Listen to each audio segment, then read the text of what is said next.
All right. And we're live. We're live on 4 YouTube channels. Holy shit. What up, guys? We got Steve Rakin Profit over at rakinprofit.com to my right. He's going to be explaining the whole buy box dilemma. We're going to have him do that tonight. And then I was kidding. I got it, man. I've done enough research on it. Now.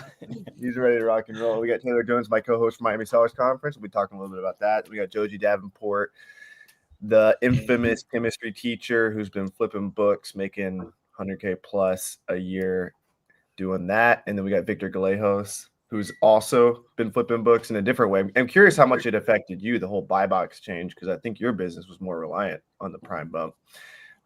And you guys both created BookMine. So welcome to the show. And obviously we all run Books and Beyond together. So absolutely. Let's see. Taylor's back. Yeah, hello everyone. Why don't we start? Oh, and there's Taylor Jones. Yes. Taylor's back. I'm streaming to my audience now. Awesome. Victor, you're also muted, just so you know that. But what's going on, everyone? So let's shout out some people in the chat. I'm seeing Sophia. Sophia was at Books and Beyond last September. We got Rusty. We got Pete. We got Nathan. Awesome, guys. What's up, guys? We got Scott in the house. All right.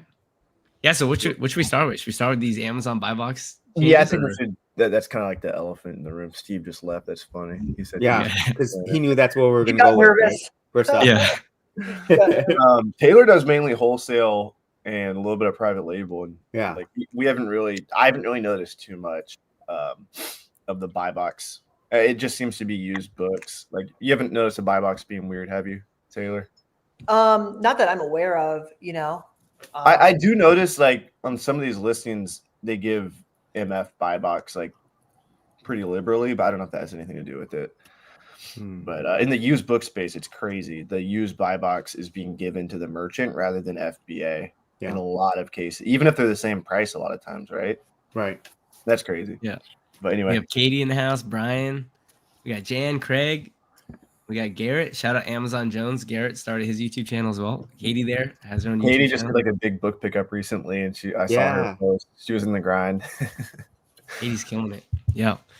All right. So yeah, let's talk about these buy box changes because everyone's losing their minds in all the Facebook groups, and it's for good reason. Like a lot of people's sales have literally just fallen off a cliff and tanked. So I'll start with I guess it's a hot take. I got a lot of heat for saying this, but yeah, if your business model is built on the prime bump or getting the prime gap, meaning if you're kind of neglecting what books are actually worth and you're only going to try to sell books in what used to be this prime gap where, the low merchant's like $4 or $5 and then the buy box is 25.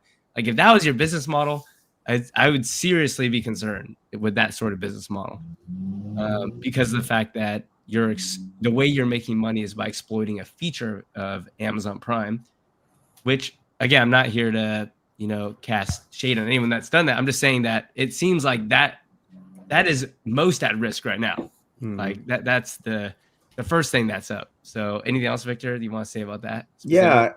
So the way that we source, the way that both me and Joji source books is we look at the black line, right? I actually don't take advantage of the prime bump. Yes, it happens sometimes, but when I'm sourcing, I'm thinking the worst case scenario. What is the black line and whether or not I can sell it for more than the black line like here in the next couple of months. So if this book can sell for $90 in August, the black line for $90 in August, I'm looking to buy that book for under $40, right? And if I can, then I'm doing it. I'm not looking at $90 plus the prime bump is what is actually $90, and that's why I'm going to buy it. I'm actually looking at the merchant fulfilled number. So there's a lot of people who source with that higher number in mind, thinking, oh, okay, well the buy box is $100, so I could probably source this book up to maybe $60. And those are the people that are getting in trouble right now because they're basically that has kind of gone away, and we don't know how long it's going to stay. We're seeing Amazon testing out things like by the hour almost. It seems like they have sometimes like 2 or 3 used buy boxes. They'll have a very good, and then a FBA buy box, and it's just I just really think there are programmers right now that are out there trying to figure out what the best way to probably have at the end of the day probably have 2 used buy boxes. They're probably going to have a FBA used buy box and then a merchant fulfilled buy box, and they're just testing that out because as someone who I'm seeing them trying to code this, that's what I'm seeing it as. And if you know anything about booksellers, usually March is our slowest month, or is definitely my slowest month. So if I had to really mess up the code, I would mess it up in March. And so I think that's what's kind of happening.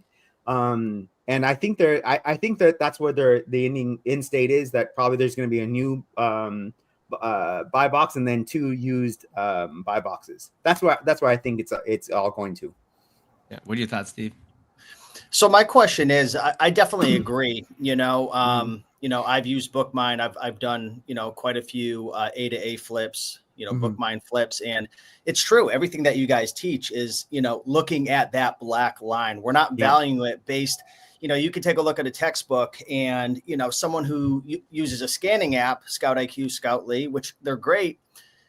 It might say you could sell it for $90 and you might be able to sell it for $90 and take advantage of that. But if you actually went into Keepa and took a look at that lowest overall used offer, that black line, maybe that's really only a $65, $70 book. Now, it doesn't mean you're not going to try to sell it for maybe 85 or 90. You're not going to undercut the whole market. But if I hear you correctly, you're buying items at a price with the mindset that you're going to sell it at the true intrinsic value. So even though right now, you're probably having to lower some prices because the merchant fulfilled is getting that buy box. You're not getting as killed as other people possibly because you have that margin and that profit baked in, right? Like if you get that used buy box price, flipping A to A, that's like a cherry on top of the cake versus now. So I guess my question is, since merchant fulfilled is obviously getting prioritized, are you having to lower your prices to win that buy box to get that sale? Well, we're in March, right? So it's my slowest month anyway. So I sell about 10 to 15,000 in March. It's really a dead month. So really, I can't tell much of a difference. Some days I'm actually swinging really high. I'm actually 50, 60% higher than I was last year. Sometimes I'm hitting just the mark. So I haven't priced anything differently because we've been through this before. Amazon's done a ton of different changes and then kind of goes back. And so I'm waiting to see whether or not this is a permanent change or where we're actually going to be here in a few weeks. So sometime in April, if this is still the case, then I'm probably going to start competing with the lowest merchant fulfilled price. But again, for me, that's not a negative because I already planned that in. That was already part of the plan. I'm buying books so cheap that even at the merchant fulfilled price, I'll be able to still make a profit. Interesting. So it's almost like you haven't even really been able to have like a true assessment if your sales are going to get as knocked as some of these other sellers, because a lot of the sellers you see in like the book flipper forums and all the groups, they're mostly going to thrift stores, library sales. They're selling all season books for the most part. Or if they're picking up a textbook or a college book like you guys, they're pricing it now to sell. They're not timing the market like you guys are. So that's interesting right there. That makes total sense. But what the interesting part is, a lot of people on the book flipper community are telling us that they're not selling much. But what we dug into the data some, and what's happening is that Amazon's giving the third-party software systems the wrong information. So they'll tell the third-party software, hey, the buy box is $60, but actually it's not. It's like $35. But they'll tell that software it's $65. And so there's these other repricing software that are competing with a ghost buy box that doesn't exist. Right. So they're over here $59.99, but who cares that buy box isn't there? It's actually $35. And so even on the Seller Central, they're showing the wrong information. Like if you look at the buy box on Seller Central versus Amazon, it doesn't match up.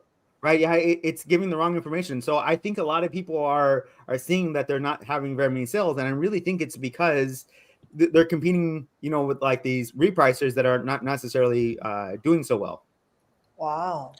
Yeah.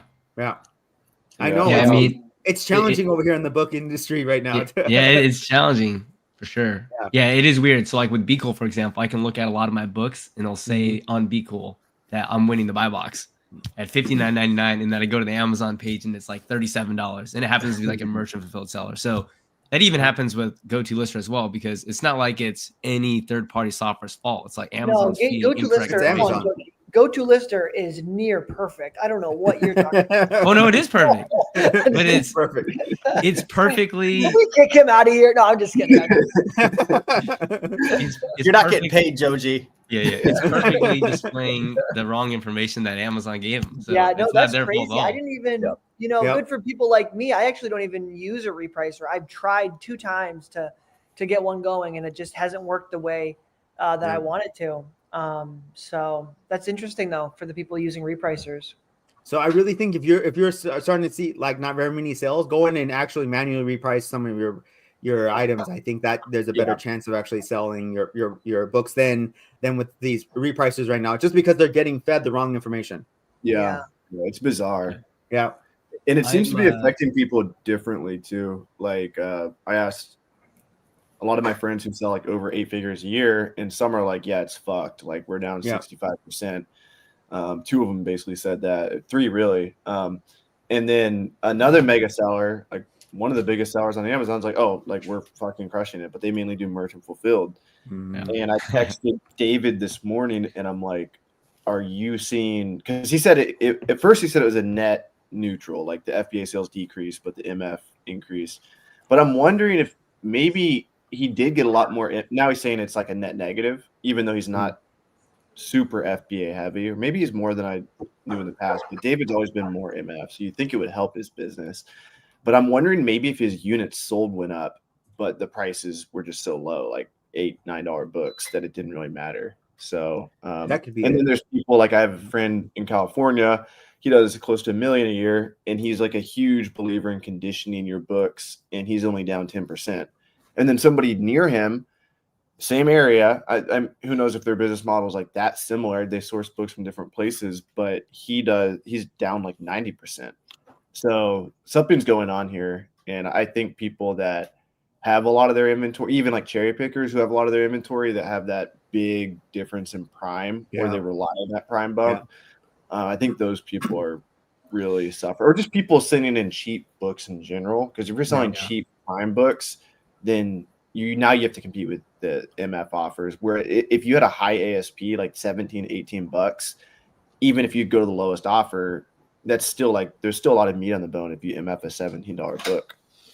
I wanted to pose a question really quick for everybody here. I've been doing a lot of research and just pulling a lot of data. We got Eisen Ramos in the house. This is Rustum's son commenting. Cool. What's up, Eisen? Yeah, Gotta get So my- guys, I want to ask the group, and I want to get your opinion here. So I've kind of come up with like 4 theories for why this is happening, and I'm going to run through it real quick, and I want to hear people's opinions and folks in the comments, and share like what theory do you think this is for like why this is happening, or add a new one. So the 4 theories I've come up with is, number 1, Amazon is prioritizing the overall lowest price. So theory 1, they just want the lowest prices, the Walmart, lower price is better for everybody. That's theory number 1. Theory number 2, Amazon is pushing sellers to merchant fulfilled because they're sick and tired of being like the FBA warehouses. They're filled up. They don't want to spend all their time, with the warehouse. It's expensive. Rent is up. Number 3, it's a glitch, right? I know the community likes that one. And then number 4 is, that's our best hope is that it's a glitch, because they'll just fix it, right? Yeah. Anyway. Yeah. Number 4 is what Avery said: the legal pressures, the FTC lawsuits, so on and so forth. And they're kind of coming up with like a tactic right now to try to look good in court, so it's not a monopoly. Blah blah blah. Curious if you guys think it's any of those theories, or maybe a different one, or I'm just going crazy over here. I think number 2 and 4 can be true. Well, I forgot what was number 1. What'd you say? Amazon's prioritizing lowest price. They want lower prices equal happier customers. I think 1, 2, and 4 can be true. Sorry, what was 3? What'd you say? It's a glitch. It's a glitch, bitch. Yeah. It could be all 4. I don't think it's 1, because like I think they do really value the customer experience, and like of course in the buy box they're thinking about who has the best fulfillment, on time shipping and reviews and feedback.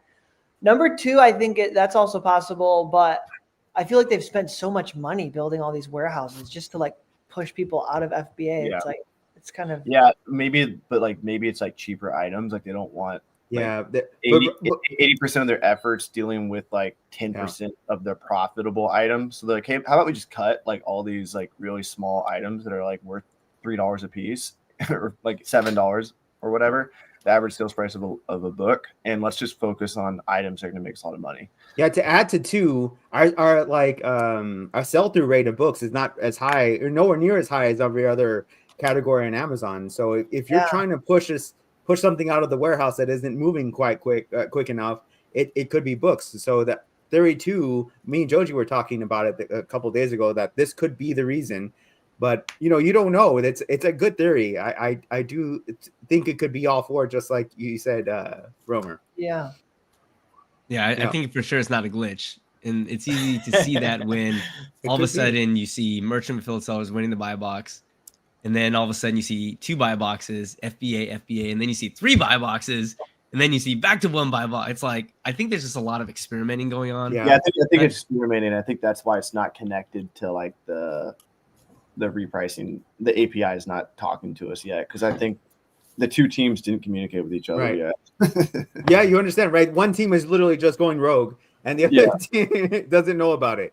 Yeah. I think 4 has decent merit as well, just because, so if Amazon is getting, I mean, if you think about it, like from the perspective of like selling books in Amazon Prime in the buy box, like it is pretty scammy if you think about like this idea that Amazon will feature an offer that oftentimes is significantly higher than what is actually the market value of the book. And of course, you can make the argument, well, these people are paying more money because of the fact that they get the book shipped to them in 2 days rather than 10 days or 12 days or whatever. And that guarantees, satisfaction from the customer. But you could, like the FTC lawsuits, it seems like, I think it was brought on by the sellers about like a lot of sellers feeling like to get featured, these are FBM sellers, to get featured, they have to be an FBA seller, meaning they have to pay more fees than if they're just merchant fulfilling. So I could see how that could potentially hurt sellers, and I also think the buy box honestly hurts buyers as well, consumers. So I think what Victor and I came to is like we didn't want to worry anyone, like make anyone panic or freak out, because at the end of the day, like even if that is the theory, the FTC is suing Amazon, like the government's goal is to come out with a solution that helps customer. It's not like the government wants Amazon shut down. It's like they just want there to be fair practices. So if you think logically, like what is the most fair for everyone? Well, the fairest thing would be, like Victor said, 2 buy boxes. Yep. You have an FBA buy box that features a book that will get shipped to you faster. You pay more for it, but that.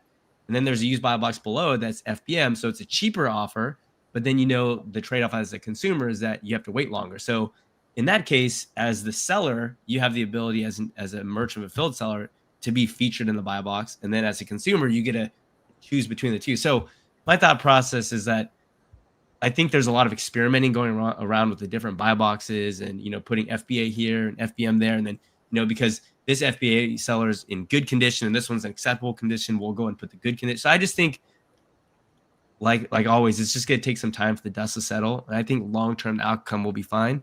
I do think, though, that there will be pressure of kind of doing away with this massive prime bump that people are getting. So if that was your business model, I would say I would definitely pivot away from that. But a lot of people are like, I'm going fully merchant fulfill. Like I'm going 100% convert. And I think that's a little bit too drastic early on, in my opinion, but that's just what I'm thinking. So. Yeah. I think, that the reason why I've been recommending people go MF, especially if you're smaller, like if you don't have an established FBA business, I think this is really exciting for brand new sellers, because now you can be a brand new seller, get sales on day one, listing books from your house and building up positive feedback. And another thing that's kind of been concerning me lately is students getting like section 3s. And in the last few weeks, me and Steve have had this lady, if you guys want, reach out. She'd be a great contact for your community too, but she's been helping our students get reinstated from section 3s with like eBay invoices, Goodwill. She got one with the eBay invoice and one with the Goodwill. Because in Amazon's terms of service, it states that you can source books from thrift stores, from libraries, and then pretty crazy. People get section 3s, they don't pass them, so it's very bizarre. Where was I going with that? I was just talking about, with the section 3. So if you MF, I've never seen someone get a section 3 if they just MF. Section 3s usually happen when there's like quantities of more than one item. You send in 2 or 3 books, even if it's on accident, like if you accidentally add extra quantity or something. And then, or if you're just like brand new and you're doing even like wholesale people or online arbitrage people are screwed, because if you're scaling and you want to get up to like 10, 20K in sales and you send a big shipment of like 20K in inventory inbound to Amazon, they're going to be like, where the hell did you get this inventory? Let's see your invoices for it. Let's verify your identity. And if you don't pass that, that's really where people are having issues. So I've been thinking a long time about recommending people do MF even before this whole buy box thing, just for that reason. Just kind of warm up your account a little bit, get some sales. And now, like, we should always be chasing the buy box. And if the buy box is being awarded to the MF seller, then there's no reason not to do MF. We don't know if this is going to go away in a week. So, like, I don't want people to, uproot their whole business model and start doing this. But that's true. That's true, Avery. If your book is, like, say you're scanning books and you figure out that this book is not, the value of this book is, say, $20 or less, I would merchant fulfill it all the time. I would not think of a prime bump anymore and probably just merchant fulfill those books. If you find some really valuable books, say in the 40s, those are probably books I'd send FBA, but the others I would just probably send those merchant fulfilled. Yeah, 100%. But MF's awesome. Yeah. Hey, let me ask you guys, is this issue, because, I sell, you guys know, I probably, most of you guys know I sell mostly new items. Obviously, I don't sell books as new. The publishers don't really like that. But this isn't affecting the new buy box at all, right? So let's be clear. I mean, this isn't affecting the new buy box at all. But my question is this issue only affecting the used buy box, or is this affecting the used buy box for video games and for DVDs and other items? Because I don't have that firsthand experience, and I've been asking people, but I haven't really been getting a good answer. So I'm curious if anyone here or anyone in the comments sells used items outside of books, and how that's affecting you. Yeah, you've seen a few people, right? With the DVDs. I've heard some people say that it's kind of weird for DVDs, or not DVDs, for video games specifically. But I don't know too much about that, so I couldn't speak about it too much. But going back to your point, Steve, I think is interesting. Where right now the used booksellers are the ones that are like panicking and crying out because the used buy box for books specifically, or at least the media category, seems the one that's being hit. But again, if you think back to if number 4 is the reason, which is that FTC is suing Amazon over these practices, I think it extends beyond just the used buy box. I think this is just like the beginning part of it. It's a testing phase, like an experimental phase, like a data gathering phase. So it's interesting that, again, March, generally February, March are the slowest months to sell books. Just historically, Victor and I have been selling books for, getting close to a decade now. And it's always February and March, the slowest months. So it would make sense that, hey, let's test it out there. And I don't see why it couldn't also be tested out in the new buy box and in other products as well, because it's not like the FTC is going, oh my gosh, it's the used books, guys. Amazon is just crushing people with specifically used books. It's more of a, hey, this buy box mechanic is not fair to sellers or consumers. So I would say, I would be cautious if I were anyone outside of this category. If you think that you're immune to it, I would say that probably there's a high likelihood that there could be changes down the road with those other things as well. So. Yeah, just keep an eye on what's going on here, right? To see what's going to happen to this buy box, and then if it's successful, or if Amazon thinks it's successful, I think they're going to go on to other categories. Yeah. I know you don't want to hear that, but you have to think about it logically, right? If you step from a bird's eye view, it's not used books that everyone's complaining about. It's the suit would be for unfair practices on that behalf of sellers and consumers, which is beyond just used books. It's everything that Amazon sells. So I think I heard in some of the Facebook groups that this issue that's happening with the used buy box actually was implemented in the UK, I believe, 18 to 24 months ago. I don't know if this is true. Don't quote me. But I heard it was implemented in the UK, and that's it. I don't know how true that is. It's in their terms of service in the UK. Like, they literally put it's a non-discriminatory buy box is what they called it. Yeah. And it's also important to know that, right, the UK is different than the United States. We have different laws and regulations, but that could be writing on the wall, right? It seems like that's true, that does. Yeah, I mean, that's a very interesting terminology. Like, so they must be getting scrutinized for something similar. I haven't looked into like why they did it, but non-discriminatory is like a very interesting way to describe a buy box. So what would you guys like give advice? What advice would you give to folks now who are, they're doing A to A, they're using Bookmind, they're going to thrift stores? Like, maybe we'll start with the people who are using Scoutly and Scout IQ. Like, what advice would you give to people when they're out there scanning now? Because we're so reliant upon looking at, the app, and does it go to ding, or does it say no? Is it green? Is it red? Like, what advice would you give? Yeah, the inherent problem, right, Victor? We talk about this, is that all those scanning softwares look at live data. They don't look at historical selling data. Yeah, just a snapshot of today, right? And obviously that's because it's way more expensive to look at historical data than it is to look at live data.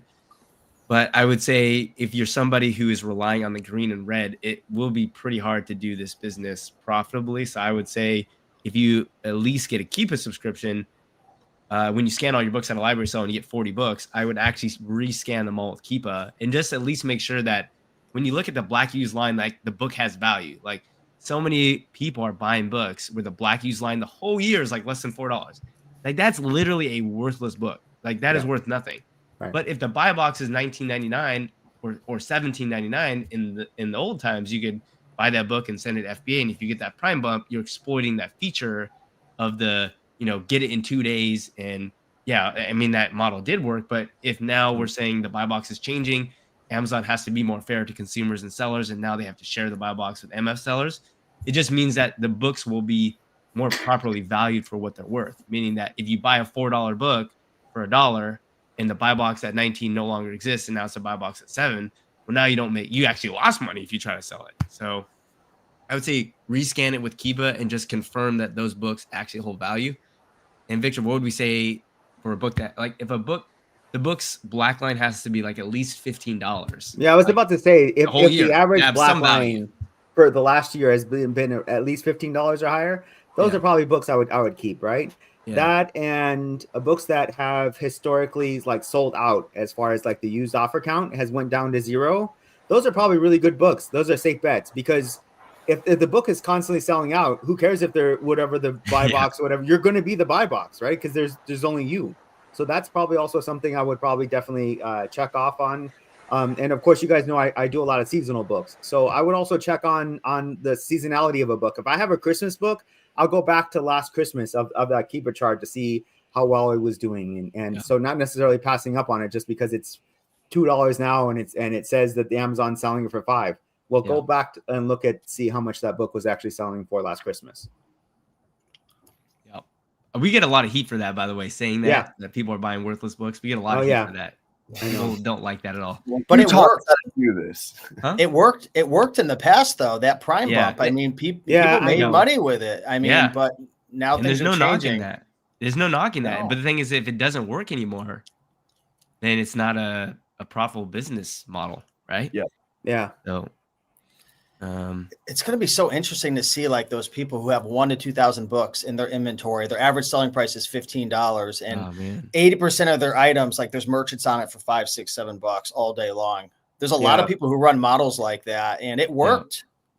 Maybe it will. And now those books are going to sell for $7 or $8, and that's it. There's no way out of that. It's hard to see. So what should they do right now? Should they lower their price and try to match the merchants now and lose a bunch of money, or wait it out for a couple of weeks to see what happens? Because I keep getting asked that question. I'm like, damn, that's a tough question. Like, I don't know. Yeah, I would still say maybe wait around a little bit, see where this goes. Like I said, I think Amazon is testing with the used buy box. And if there is this lawsuit, right there, who's to say that Amazon doesn't win it, right? I mean, with our political climate and with Jeff Bezos and stuff, like, you never know. Like, it could be completely dismissed and the buy box goes back to how it used to be. It's a tough situation. I would say that the business model already at the beginning was like skating on thin ice. And now that ice is starting to crack. So what do you now do when you're kind of drowning in water? I don't know. It's like, I don't know. I mean, I would say whatever loses you the least amount of money. Would be I would definitely wait a few weeks, because you never know, right? We had, if you recall, like during COVID times, we had those high priced errors, and almost every book we had was a high priced error because they went to like the retail value of a book, and they only allowed us to go 20% higher than the retail value of a book. And a lot of these books were like stopped selling in the 1970s, and so that book was $7.99, and now on Amazon is constantly going for 60. But because of the 20% thing, everyone was getting high priced errors, and that took about 2 weeks to fix. So and then everyone was able to get back to selling. So I remember that. I recall that in 2020, and took about 2 weeks. So we're still kind of within that range right now. That I would just say kind of wait a few more weeks. If things don't change, you're just probably going to have to try to get some of your money back. Good question, Steve.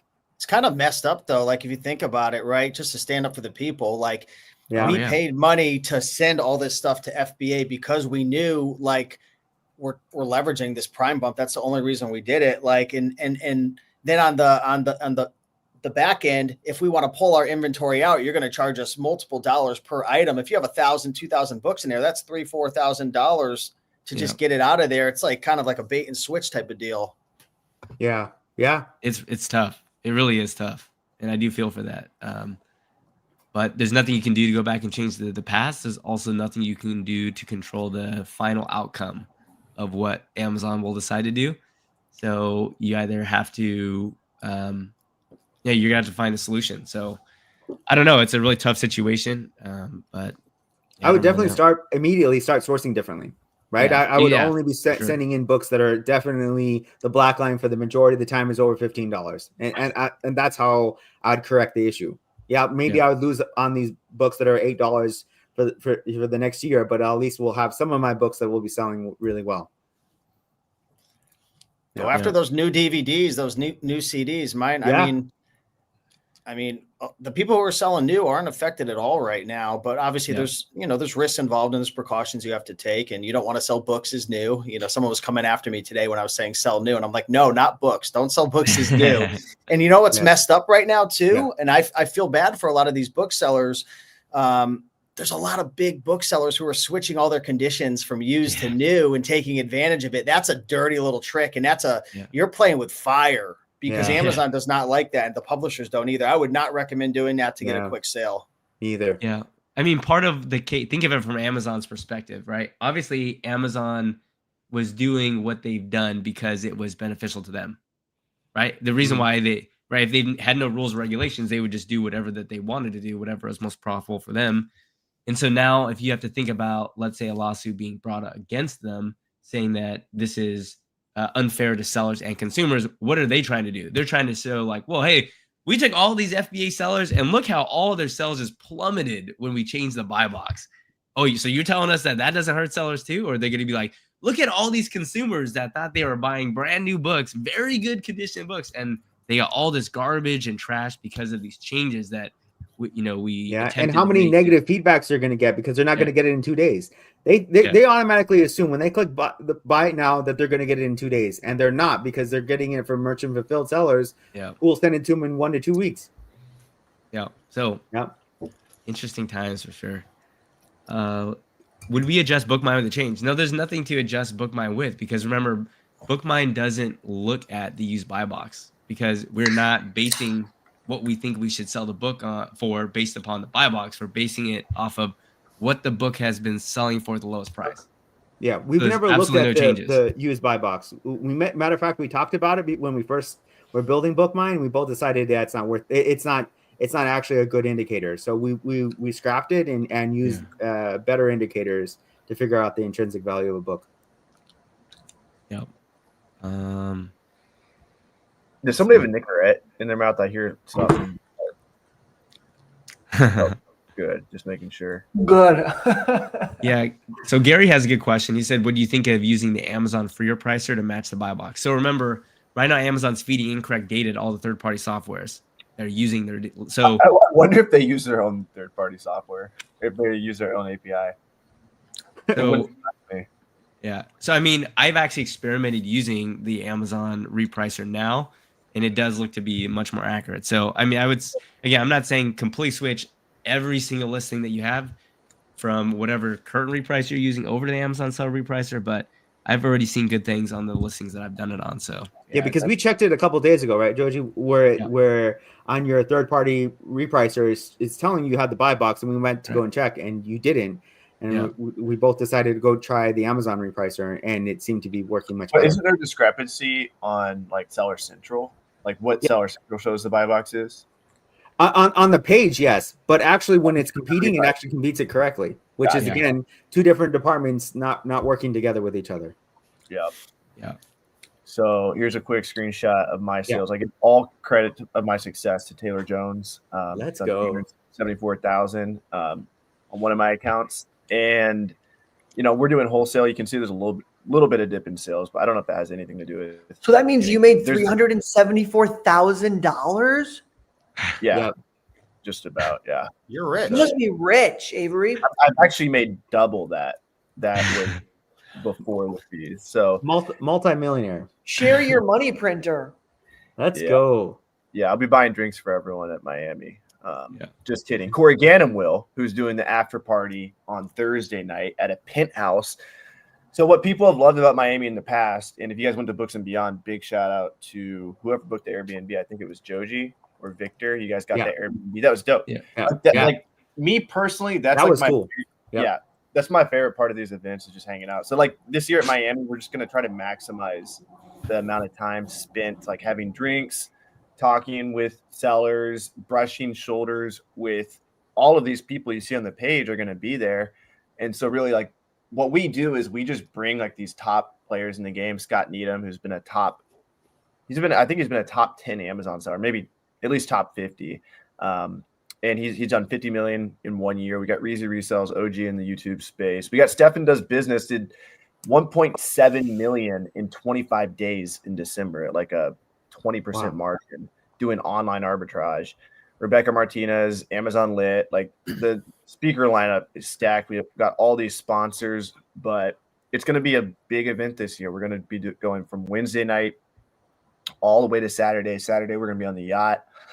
And the goal of this event is to focus on networking and focus on giving all you guys the opportunity to brush shoulders with each other. And it's kind of a weird event because we got the booksellers coming. We got the wholesale people coming. Me and Taylor have a big interest in private label, so we've invited some new private label speakers.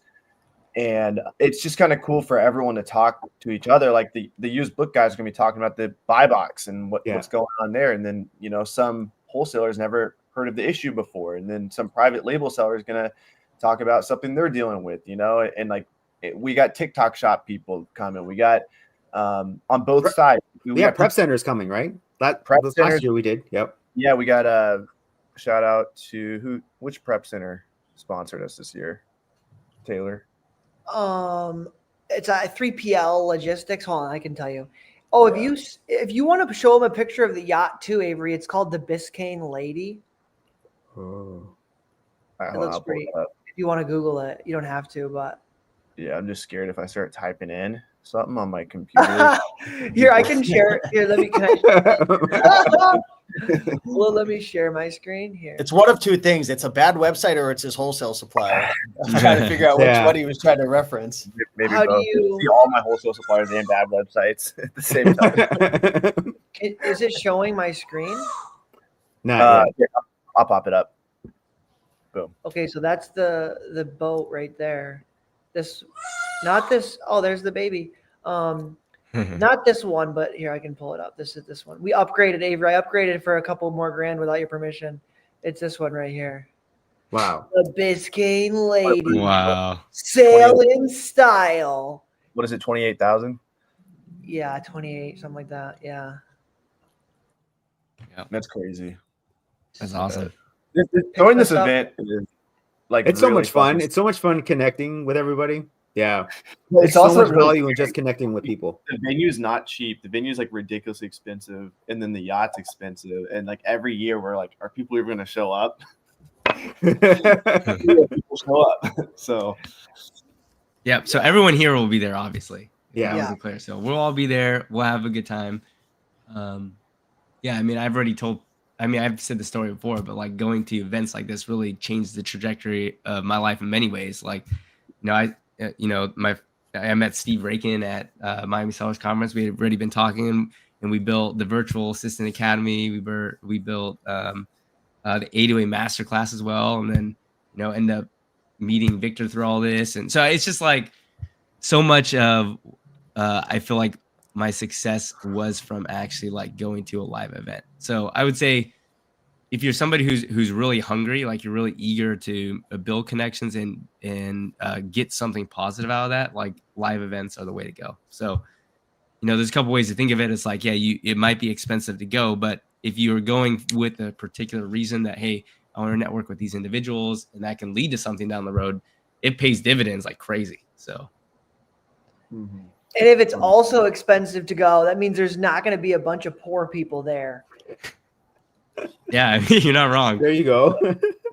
And Tell then, me how you seriously, really feel. Networking is so important.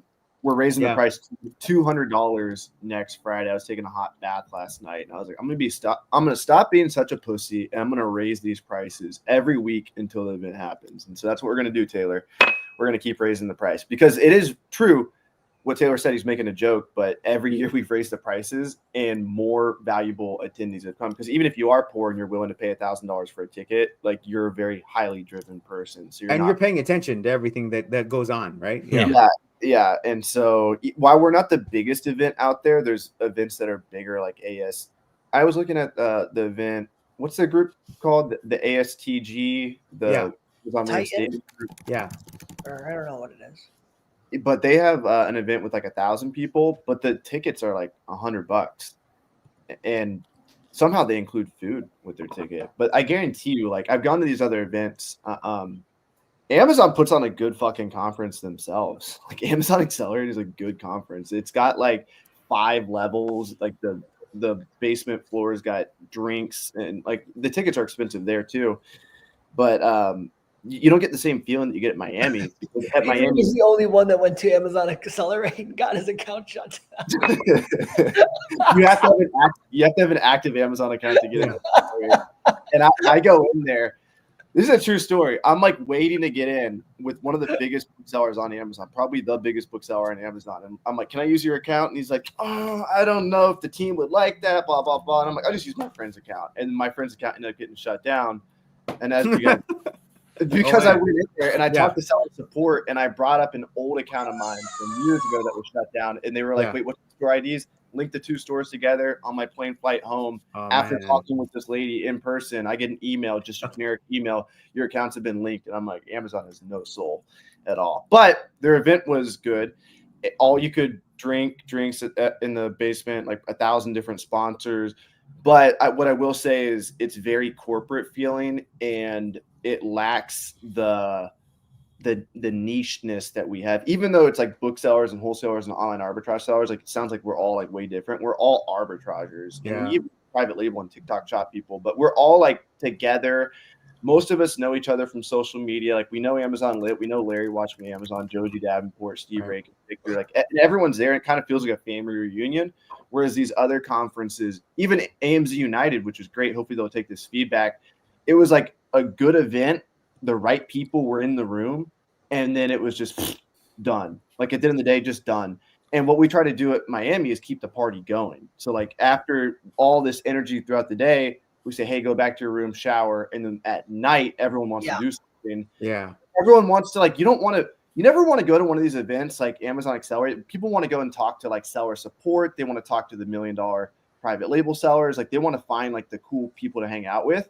And some people go to Amazon Accelerate and they just don't hang out with anyone all weekend because they're like, they just don't know how to network or whatever. What we do at Miami is like, we force it upon you. Like we really, you'd have to be an extremely, we don't even let it happen. Even if you're a weirdo, like we force you to have fun. Go connect. We're gonna give you the alcohol if we see you in the corner, like, and this is not so real. We're gonna give you alcohol even if you're hiding in the corner. You'll find your tribe, basically, is whatever you're saying. Yeah, you'll find people who will help you out. Yeah. No, it's true, and you get all these people, and I don't know, it just makes me happy seeing different people talk to each other. Mm-hmm. Maybe people who were enemies on social media, maybe the weirdo who thought they couldn't have any friends, and now they've got 3 new friends. So at Miami, we make you feel comfortable. Yeah, I think it's for me too. I think one of the things I love about it is we work, so hard all year, and oftentimes it's in the, our own home and our office, and we're kind of in a tunnel, and to go and really celebrate all the progress that we've made in our businesses with other business owners, I know for me is one of my favorite parts. Yeah, Taylor just likes to brag and make the whole event about him. And I'll say this right now. Me, damn it. I'll say this right now. I've got a couple of people going into Hollywood Beach a few days before. So if anyone's in the area and a part of the event a couple of days before, link up with me. We're gonna have some dinner events and networking and hang out at the beach, talk shop. That's actually how I learned about selling on Walmart. Yeah, at the last MSC. We're gonna have a lot of Walmart people. Amanda's gonna be talking. I think I'm gonna get Crazy Flippin' Mom. There's a few Walmart people we're gonna have. So I know most Amazon. Bro, get flipping with Amanda on stage, bro. Let's go. With Amanda. Get her on stage, man. We might. We'll talk about it. We have a very. I already have both days planned out. Like my intention this year, just I'm not going anymore. Yeah, if Amanda's not on stage, it's a no-go for me. This year is to take the speakers who have done the best in the past and just maximize their stage time. And Books and Beyond modeled what we did at Miami, which was like 20 minute, 20 minute, 20 minute, 20 minute. But this year, what we're going to be doing is giving like Amazon Lit, who always like goes out and fucking stands on chairs and brings the energy and everyone feels like hypnotized after they talk. We're just going to give them way more time. And then in the afternoon, these niche topics like Amanda and like maybe flipping books on, from Amazon to Amazon and maybe private label, we're going to break them out into different rooms because we have like 5 different rooms we can use. And then we could even use outside and stuff too.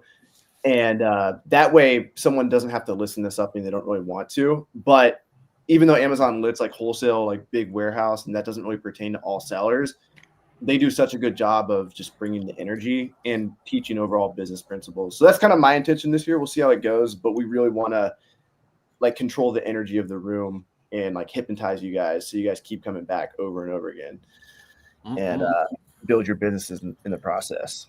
That's a good vision. Cool. Yeah, I'm pumped. I'm pumped for it. Yeah. Awesome. We're like 2 months away. Yeah, I know. Crazy times. It's crazy. Yeah, it's coming up quick. Jeez. Prices are going up soon, and the only reason why like all this relationship exists here is because we all met in person. That's true.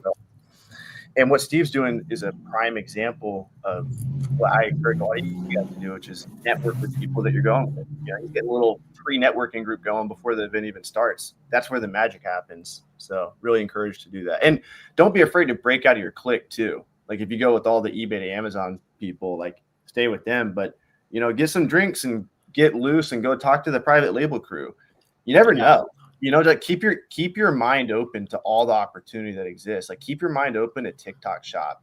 Because we called it Miami Sellers Conference because I knew that Amazon could pull some fuck shit one day, which they always do. And like we're just selling shit online. We don't care how we sell it. It just so happens that Amazon's the biggest sales channel right now. Yeah. Let's go. It's a great location too, because it's the same location as last year, right, Avery? Yep. Yeah. And I heard the yacht is going to be right in front of the hotel this time too, which is even because we did that a few years back. Yep. There's a river, Miami River. The Hyatt backs up to the river. During the conference, during the day, you can walk outside and see a beautiful view of the Miami River and Bay. And that's where the yacht's going to depart on Saturday. And then the after party is going to be there on night 2. And night 1, the after party is going to be the only event you have to travel out of the hotel for is after party night 1 is going to be at a penthouse nearby. Everything else is at the Hyatt. All of the conference, the after party, the yacht. So wow, the penthouse is going to be crazy. Yeah. The yacht, that was a lot of fun at Books and Beyond. Taylor, the yacht is Saturday, right? Saturday night. Is that it's more of a paddle boat. No, great. I love paddle boats. Wear a life jacket, Joji. An army of canoes. That'll be Saturday from 6 to 10, I think. Don't quote me on that, but I think that's roughly the time. Is it bigger than last year, the yacht? I just upgraded it. It was a couple grand more. I was like, that's a serious boat. Like this is like actually like to be 100% like honest, like it's a serious freaking boat. It's legit. And well, you know why I did it too was last year everybody wanted to be up on the top deck, and you really couldn't be enough room. And this year there's going to be even bigger top deck. So yeah, it'll be good. Awesome. That's so much fun. Oh, Let's do it. very cool, guys. Let's do it. Tickets are going up $200, $600 for 3 packs in a week. So, and I'm going to keep raising the price. Like the ticket prices are going to be like 10 grand by the time the event comes around. So I think it's actually cool though that this year you guys are doing bundles. So like you have 1 ticket for $5.97 or 3 tickets for $12.50. I mean, if you have like friends or family, that's like a killer deal, honestly. We might have to steal that for Books and Beyond, dude. I know, right? I think we should do it because people talk to each other. They're like, and it kind of forces networking before the event starts. If you think about it, because people start to like, hey, are you going? Are you going? Are you going? And then they like kind of go together with their little clique versus just buying like a ticket by themselves. I got people cool in the house. We already sold like 50 tickets, right, to Books and Beyond. So yeah, that's gonna be great. I'm pumped up for that too. Yeah. So. Wait, you guys are doing it for a second year? Yeah. Oh yeah. When is that going to be? Yeah, we didn't go bankrupt yet. October, and is it going to be in Vegas again? Yeah. Vegas again. Yeah. Nice. Basically, same hotel, same place. We got a killer deal last year, so we're able to bring it back. Nice. Yeah. A lot of fun. Who was that lady again who was running it for us? The sweetest lady. What's her name? Vinny. Danny. She called me actually. I talked to her yesterday. She's really excited about bringing us all back. Oh, God. She wanted to make sure all of us were coming. I'm like, no, yeah, definitely everyone there. Oh, great. The wild one? You mean Avery? Yeah, like, Avery's coming. I think I cracked out that weekend because I was like so energetic and I was popping so much nicotine. I was like, I think I did like 8 milli nicotine packs. I just popped like 30 a day. Yeah, but we're clean now. We should make our announcement. Avery and I are clean. I don't know if Taylor is. I thought you relapsed, bro. I heard you chewing over there. Oh no, these are. I'm chewing Neuro gum. I heard those are good.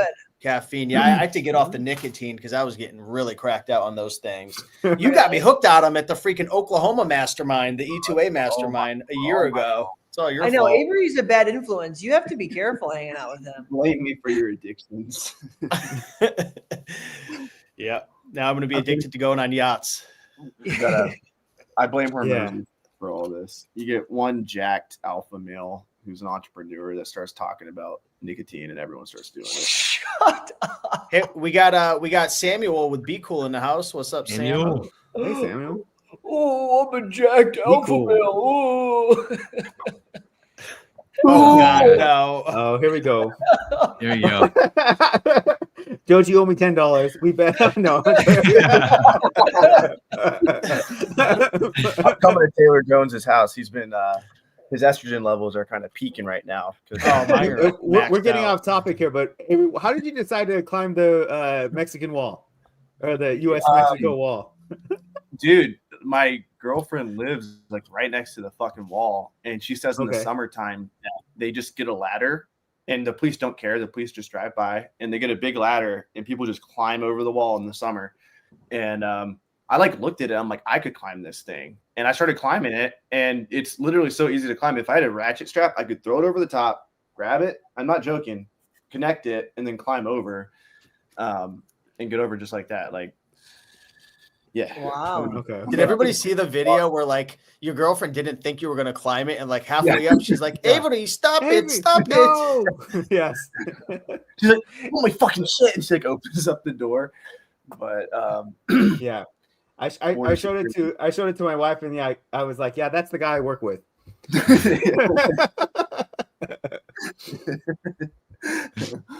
It makes sense though. Like, they say how you do one thing is how you do everything. And like look at I've had like 10 account shutdowns and I'm still going. So Brian says, can I get a refund for Miami Seller Conference ticket? Not sure I can handle more Avery. He's joking. He's a good guy. What's up, Brian? What's up? Last year I threw Taylor in. Yeah. That was a little bit much. You know, I forget who it was there, but I remember there was a girl that saw that happen. Yeah, what's her name? Blonde hair girl. She was at AMZ United too. She was grossed out. She never seen an alpha male before. Jumping in the river. Yeah. What are your thoughts on this, Joji? I think we no have comment, guys. No comment. Don't We give get in Avery trouble. ideas. we get in trouble if someone jumps off the yacht in the water. I think there's like a contract that I don't think that stopped you before. I think it's more. at the venue they never had the Successful. contract. That's why we jumped in. Oh, there you go. Okay. Yeah. Shout out to Cade and Trevin Peterson, who will both be speaking this year. They also got in the river. It was actually their idea to get in the river. So, Really? Yeah. And I was like, how about I just throw Taylor in? They were like, all right. Dude, Trevin is killing it with TikTok Shop. That guy is all over the place. Who? I know. Yeah. I Trevin, wonder how I much wonder he's how much- making. Yeah, seriously, he's got. I bet you he's doing like 30 to 50K a month. I bet you. Like I wouldn't be shocked. Like profit. Money glitch. Yeah. I think TikTok Shop is really interesting and encouraging for just people who have their own products on Amazon. If it happens, their product can also be promoted on TikTok Shop. That's like really cool. A lot of potential there. But all right, guys, ticket prices go up $200 next week, and we'll probably keep raising the price like every week after that. Definitely one more big price increase before the event as well. So if you guys are buying the 3-pack, you'll save $600 if you purchase in the next week versus waiting until then. So You could Much just love buy that. 3 and then resell them, right? Resell them to other people want to go. Yeah. resell 2 of them. Yeah. that might be better than flipping books right now. Right. Yeah. In March. We're not Right. going to try and stop that. Oh, well, there you go. We encourage. Conference mine. I think it's happened a few times in the past. A few people have done that. Yeah. Prime bump on I the bump MSD tickets. tickets. Yeah. All right, y'all. We'll see you guys in Miami. It was fun. And, See you guys there. All right, See you in guys. Miami. Have a good night. Peace. boom.